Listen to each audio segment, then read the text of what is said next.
Welcome to another episode of Voices Within. From prison to the pulpit, welcome my brother, Pastor Kevin Harris.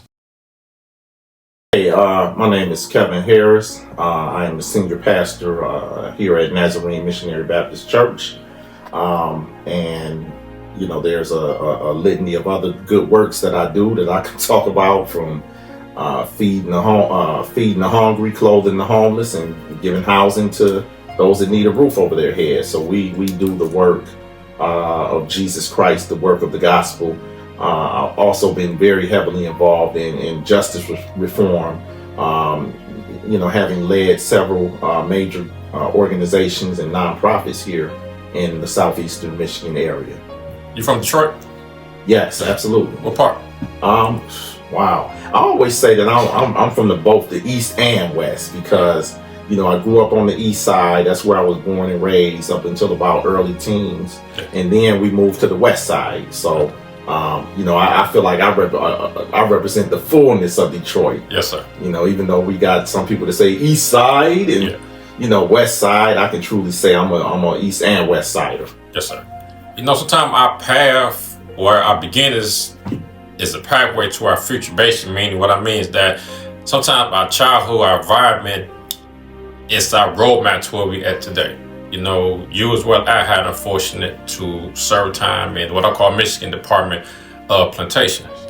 And right. So what year and how old was you when you went in? I went in 1989, and I was 18 years old. Barely knew, didn't know a lot about life at that time, except for growing up in the environment that I saw that put me on that road. Guns, drugs, and unfortunately violence is a lot of what we took in as young people in those days. So I ended up at 18 years old in the Michigan Department of Corrections. So how did your mind change in terms of what was the shock going from being out here at 18 years old, being thrust in a whole different environment where basically there's no rules? It was definitely challenging.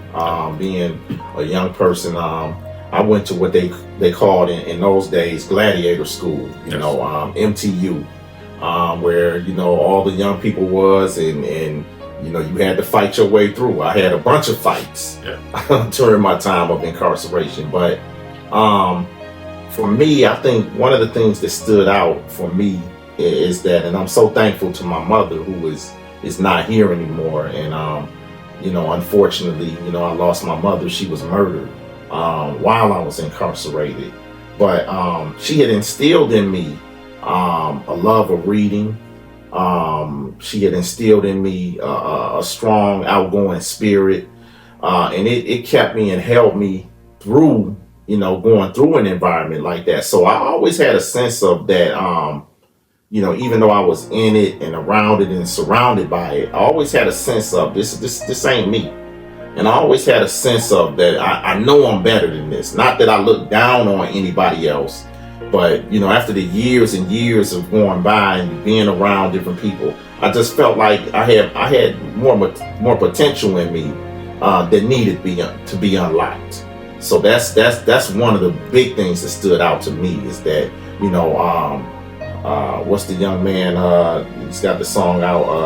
They Not Like Us. Yes, Kendrick Lamar. Yes.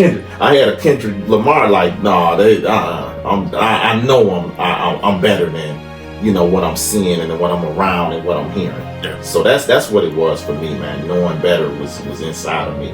How long did you do?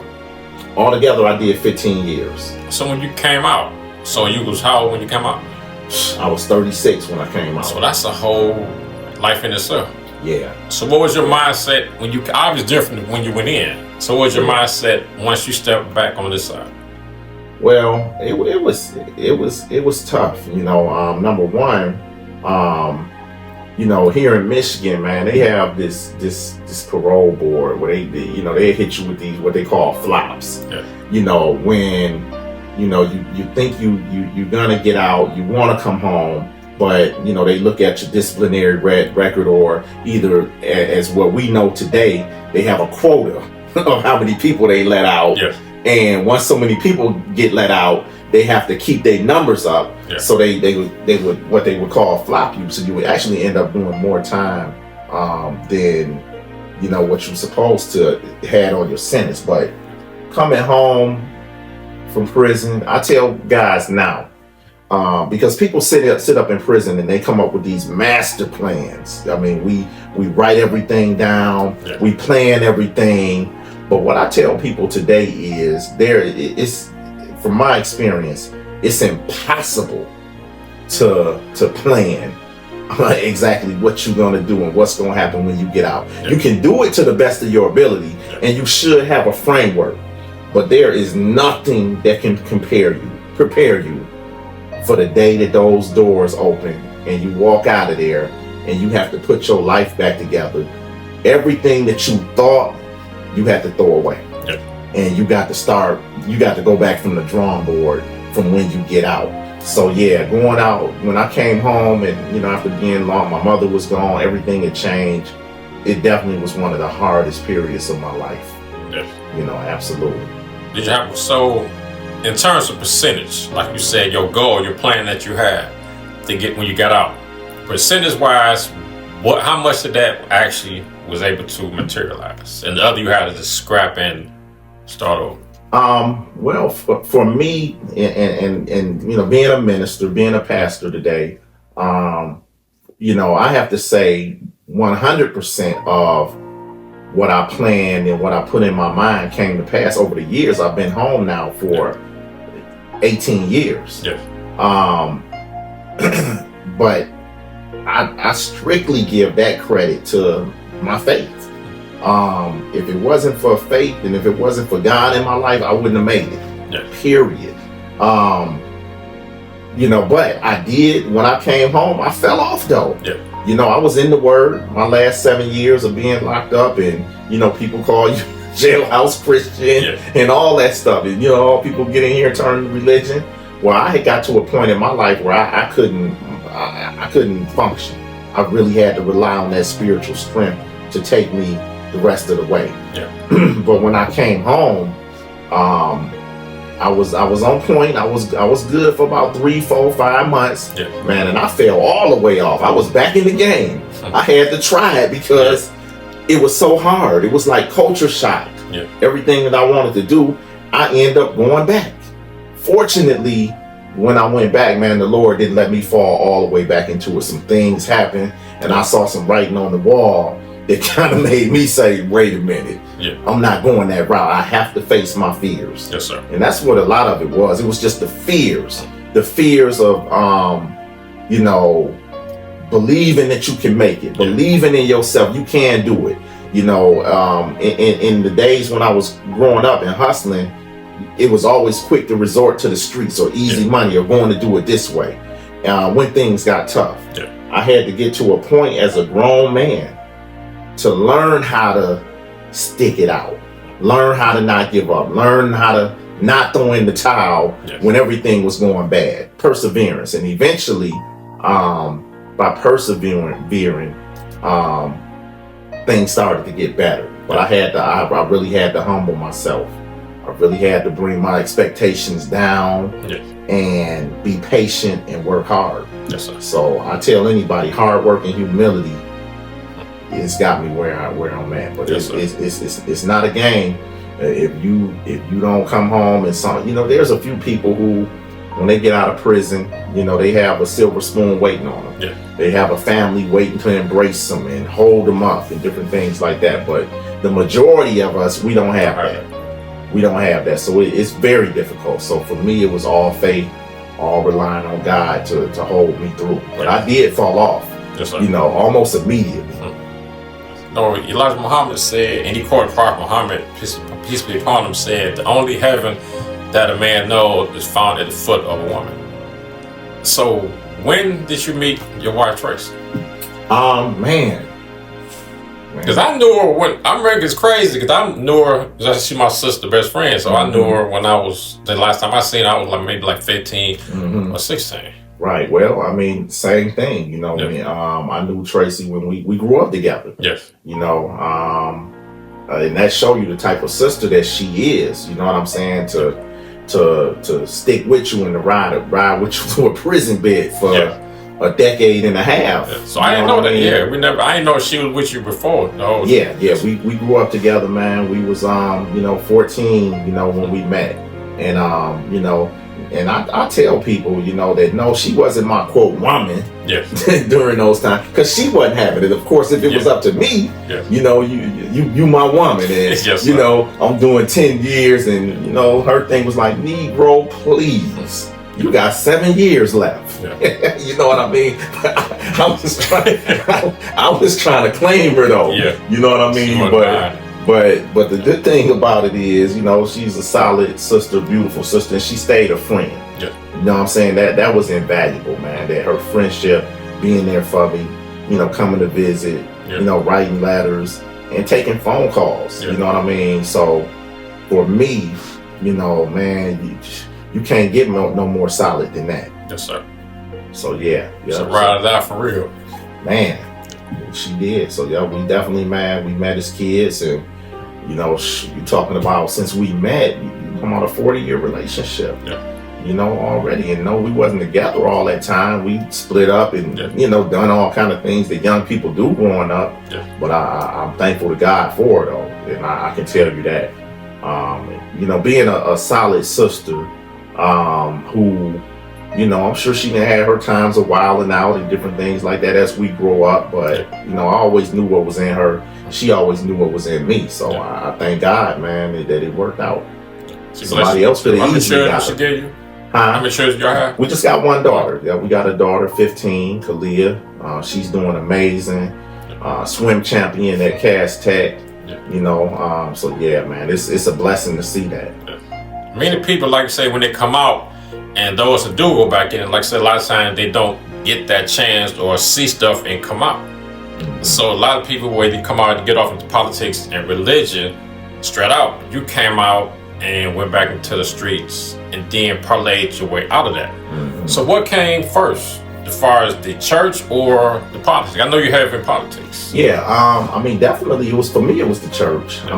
The political neck things and the, aspect of, how I got into it was a product of being incarcerated, in terms of, studying and looking at society and thinking about the things that I wanted to do. How I wanted to make amends, how I wanted to see our community flourish, how I wanted to be a blessing to young people. Yeah. But again, when you get out, you don't really have a shape or form of how you're going to do it. Yeah. I just knew I wanted to, get to know and deal with it a little bit. And for me, I happened to met a sister who was campaigning. A sister who she would later become a state representative. Her name was Leslie Love. Yeah. She was campaigning, man. I liked her message. I liked the aura about her. Yeah. You know what I mean? And I was like, man, so I started volunteering for her campaign. Yeah. And that's how I first got involved in politics at all. I started going around with her and meeting people and seeing how she mixed and mingled amongst the union people, amongst the community, amongst politicians and different things. And she hadn't even won an office yet. She was about 6 or 7 years away from winning. And what ended up happening, man, was that I helped her on that campaign, and I found out that a political campaign is hard. It's really, really, really, really hard work. Most people, if they run one political campaign and lose, they ain't running no more. Because it took time, resources, and money to go into that campaign. But this sister ended up running campaigns back to back to back, man. And two of the campaigns in particular, a race for city council and one of the races for state rep. And this is one of the biggest heartbreaks you can have. She lost by 100 votes out of 10,000 votes to lose by 100 votes. And I had invested a lot in her and with her. So finally, when she did win, she came around one year, she won that race. And because I had a background in paralegal studies, and I had rolled with her during the hard times when everybody else abandoned her, because again, she ran 4 or 5 campaigns. People run one campaign with you, and they ain't never gonna do it again. But I knew that it was something special about the sister. So when she won, she took me up to Lansing with her, the state capital, as her chief of staff. I had a hard learning curve, but I was hungry for it. You know, I'm like, man, this is what I've been waiting on. So I learned everything that I need to learn. And being in that environment around, you know, the governor, the mayors, township supervisors, other politicians, just being in that environment, man, it literally changed my perspective, and it changed my life. Yeah. Being in that environment, man, I seen a whole nother level of the game, so to speak, that opened up. Speaking of the game, what is your, because it's a lot of re-entry movements, organizations out here, and you done went through a lot, have started a lot. So what do you think is the fundamental flaw? Because so many of them, but it's not a lot of stuff being done. Yeah, well, one of the things that I found, man, about the justice reform movements is the groups and the organizations you work with, and I've you know, ran several of the prominent ones in Michigan. Yeah. But what I found out, man, is that amongst ourselves, the same thing that it always is from our community is lack of unity. Yeah. Lack of unity, unfortunately, jealousy and envy. Yeah. You got some people who have weaseled their way into positions by snaking people and stabbing people in the back, and now they're gatekeepers. It's the same thing as always. You know, they poured a lot of, over the past few years, they poured tens of millions of dollars into justice reform in Michigan. Yeah. Some of it falling right into the hands of, you know, some folks who are formerly incarcerated running these organizations. Yeah. And I've seen it's brought out the worst in people. It's brought out the worst in people. People have snaked me. I always, you know, people have just, because they saw money on the table. Yeah. You know what I mean? But fortunately for me, I have so much going on. What people have tried to take from me, I've been blessed with double and triple. Yeah. But it has shown me their character, though. But I do, you know, I kind of feel sympathy towards people who out here really, really trying to do the right thing. But yet you got certain people who, you know, from the prison system and who doing this work, but some of their characters are true snakes. I hate to say that. So lack of unity. If we could, you know, get everybody to the table and really was about uplifting our community, it would be better. But it takes hard work. It keeps you keeping your nose to the ground to do the work despite what people are doing. And you have to be strategic. Yes, sir. You know, and I guess suppose that's what some of the snakes feel. Yeah. You know, when they snaking people, I gotta be strategic to keep it, stay in my position. Yeah. And we sit in the office here at Nazarene Baptist Church. How long have you been a pastor here?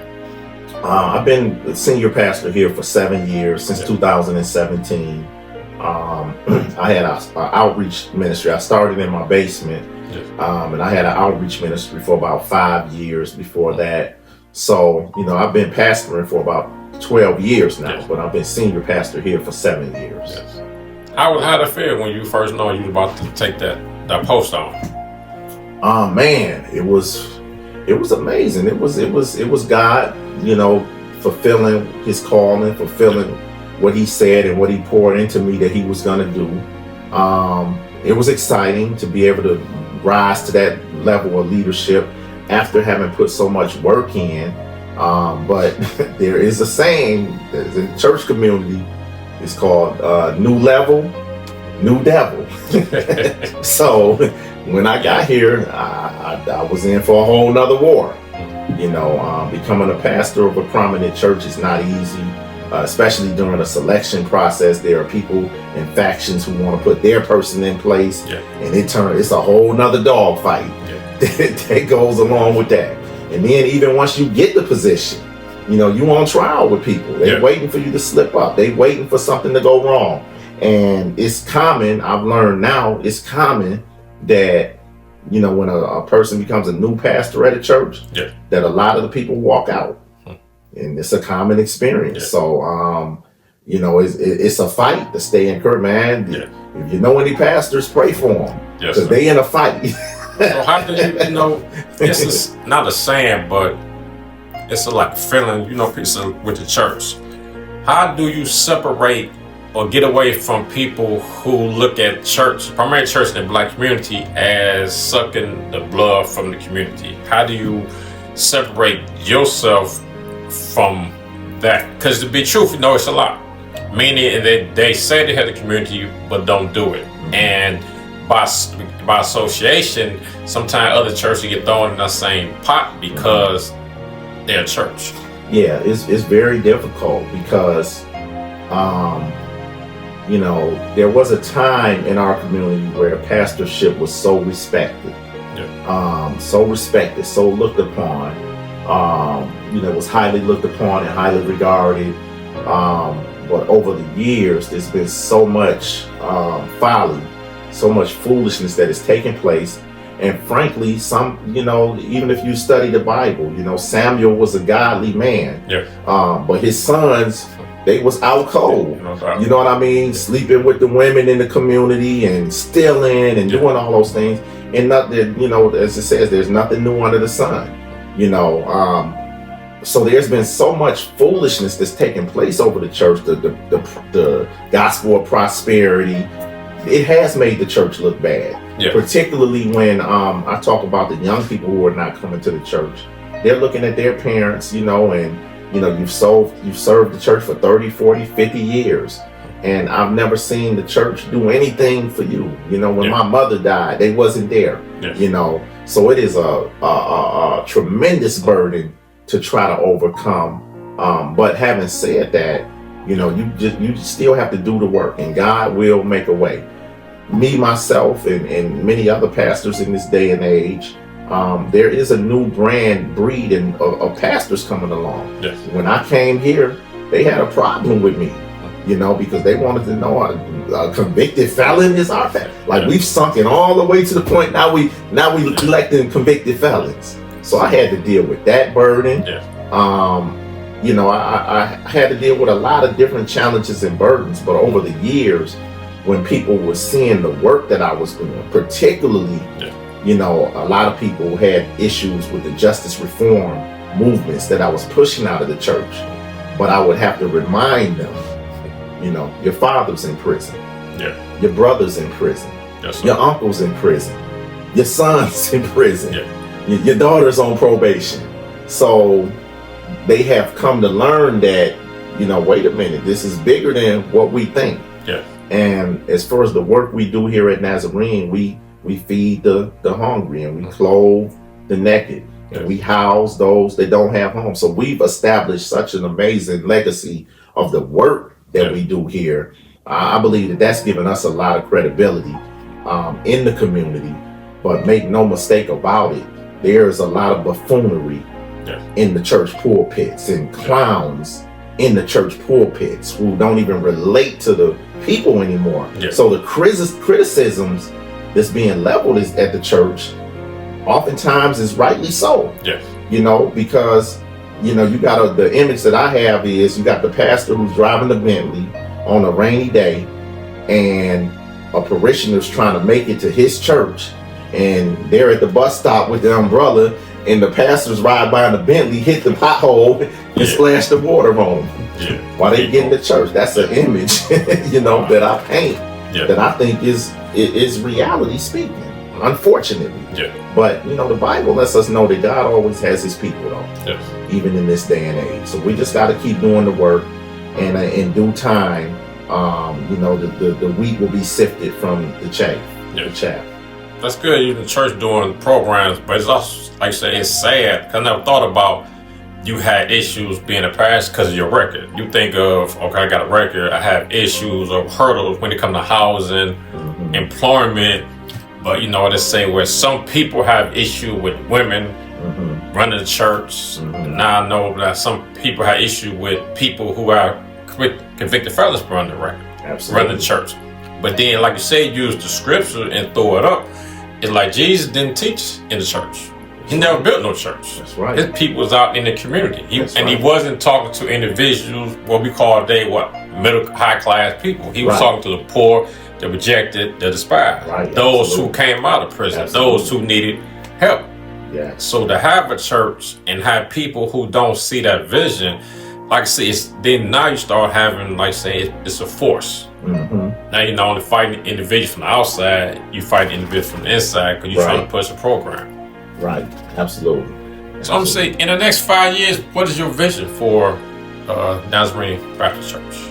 My vision is for Nazarene is that we continue to do the work. I want to see young people trained as ministers. They didn't wore me out already. Yes. So you see a lot of pastors, they hold on to that position till one foot is in the grave. Yeah. I want to enjoy life. There's a saying that pastors have, y'all gonna kill the pastors, or I ain't gonna let y'all kill me. Yeah. But I don't want to do this until one foot is in the grave.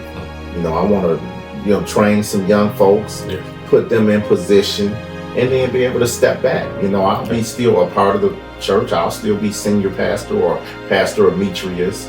And I'm not necessarily saying that will be in the next 5 years. Who knows? God knows. But my goal is to, this is a historic church in Detroit, a very prominent church in Detroit, and it went down. It went down with the neighborhood. It went down with COVID. It was devastating. But the work that we're doing, we see it coming back. We're bringing life back into a community, life back into, as Ezekiel said, Son of Man, can these dry bones live? We're literally seeing that work done over here, but it's been blood, sweat, and literally tears. We've literally had shootouts on the block with young people trying to minister and mentor to them who got into it with guys in the neighborhood. There's been violence around this church. The average person, average pastor, average people, they would throw in the towel. I'm not going to be over there and deal with that foolishness, but we've dealt with it, we've gone through it, and we conquered those things. But it's been hard. It's been hard. My own brother lost his life doing the work over here and out here. And people talk about, will people put your life on the line? We talk about Jesus putting his life on the line, but that was Jesus.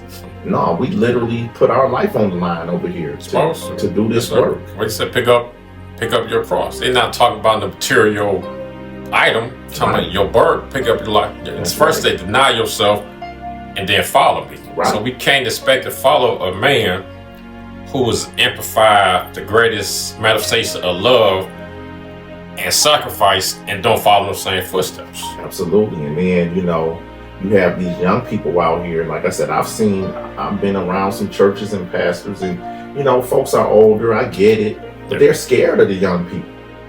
They're scared. So I think when the Lord thought about who he was going to send over here today, in this day and age, I think he knew who he was sending when he sent me. Being somebody that came from that way, out of the streets and out of the prison, but yet still got educated and intellectual enough to put it all together to come into an environment like this and still get the work done. So Nazarene has been successful today, whereas I don't think the average everyday Joe, not saying a pastor is an everyday Joe, but the everyday pastor, I don't think he would have been able to maintain and get this done the way we're doing over here. It's ain't for everybody. Yes, sir. Amen. So what are your goals for yourself personally? My personal goals, man, is really surrounding my family. And the church family is my family, but I want to see my daughter successful. I want to continue to be successful in my marriage. Marriage and relationships is not easy, especially when you're the quote man of God and you had to do all this work, and this is such a priority, and sometimes your family feel neglected. So I definitely want to see my wife smile. I want to make her smile for the rest of her life. I want to see my daughter successful. I have another older daughter, and there is a difference between the daughter that you raise in the house of the Lord versus the daughter that you raised when you were in the street. I love them both, and they both are doing well. But they have different mentalities though. One, I was in the streets, I wasn't there. I was ripping and running and selling drugs. And one I've been there for all her life. It's just been me and her mom. Yeah. And it's a difference. Yes, sir. It's a difference. Do you have any aspirations getting back into politics as far as running for office? I do. I'm glad you mentioned that, because I actually do, because after I was chief of staff for 6 years for Representative Love, she term limited out, and I was up next. I ran for that seat, and I did extremely well. I was very close to winning. Unfortunately, as I always say, it was too many. The way the district was cut, yes. The black folks, we split the vote. Yes. And somebody from a young lady, the white lady, she won the race. Yes. Because we all fighting each other. Yes, sir. And while we fighting each other, slid on in. So yes. But I do want to delve back into the political realm because of the history that I have and the knowledge that I have, and how the process of making laws and different things happen. And more than anything, I realize now how public policy impacts our community, and what you can do when you hold those, not only purse strings, but you hold those policy strings. You can really elevate your voice. Yes. So for me, that's what politics is about. For me, if I ever get back into it, so that I can elevate my voice even stronger than it is now. As we conclude, do you have any closing arguments you want to share before you leave? Basically what I tell everybody, life is going fast. We see tragedies and disasters all around us. You never know what a day is going to bring. It's important to have God in your life. It's important for God to be the head of your life. For me, I've been successful. I give God praise through it, despite people stabbing me in the back. Enemies, like I said, with the work that I did in the justice reform realm, man, it's amazing how, people try to cut you down when they think, that there's some money on the table. But hard work and humility, those two things will take you far. Yes. And that's what I would leave this audience with. Whatever you do, put God first, put some hard work on it and some humility, and you won't be able to be stopped. Yes, I have one question on the pop thing you said that. Mm-hmm. And Minister Farrakhan teaches us that when we accept Islam as taught by the most honorable Elijah Muhammad, there's a mission attached to that. Mm-hmm. Meaning it's not like you come to the mosque, like say you don't come to the church and that's it. The mission is to save our people. Mm-hmm. But a lot of people, when you hear the word religious, because in truth, whether it's Christianity, Islam, Judaism, religion messed over the people more than any other faction or any other system. Mm-hmm. So how do you address that to individuals who is turned away from God, knowing that God is the center and God is the only one that has the power to get it? But how do you frame your words to reach an individual who may be turned off by religion? Yeah, I'm turned off by religion. I am a big advocate of touching base with the spirit that's within you and the spirit of God. A lot of people have problems with the Bible, the contradictions, the misinterpretations, the errors, the quotes. And what I let people know is the Bible is a great framework, though. It's a great framework. And yes, there are some errors and some contradictions and some misinterpretations. But when you would make it agree with the spirit that's within you, and then one of the examples, a perfect example is denominationalism. Yes. You got 1 million denominations in Christianity and Islam, and it's all these different and the people who lead these denominations are educated men. Yes. And they all saying something different. Yes. So if they're all educated, I'm just a babe and y'all teaching me, yes, what am I supposed to do? So I teach people, you have to rely on the spirit that's within you. And the example for that is Jesus when he healed the blind man. They came to him and they wanted to know who Jesus was. Is it true that you were blind? Was you really blind? They went and got his parents. Is this your son? Yeah, that's our son. Was he blind since birth? Yeah, he was blind since he was born. Well, how is he seeing now? And they were like, look, we don't know. We don't want to get kicked out of the synagogue. Ask him. He's an adult. They went to him and they asked him again. And the man, he felt harassed. He said, listen, You know, they said, "Who do you say he is?" He said, "A prophet." He didn't know who Jesus was. Yes. The man said, "I don't know, man. All I know is I was blind, Yes. but now I see." Yes. So y'all figure out who he is. You can say he is a demon, he's this, he's that.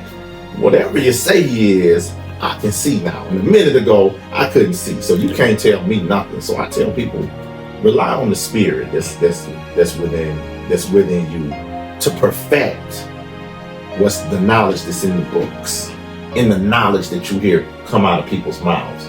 Your spirit will agree, and that's what you gotta find. So that's what I tell people, you know what I mean? Because there are a lot of arguments. We can argue forever and a day, but I gotta go with what I feel inside. Well said. Thank you for your time.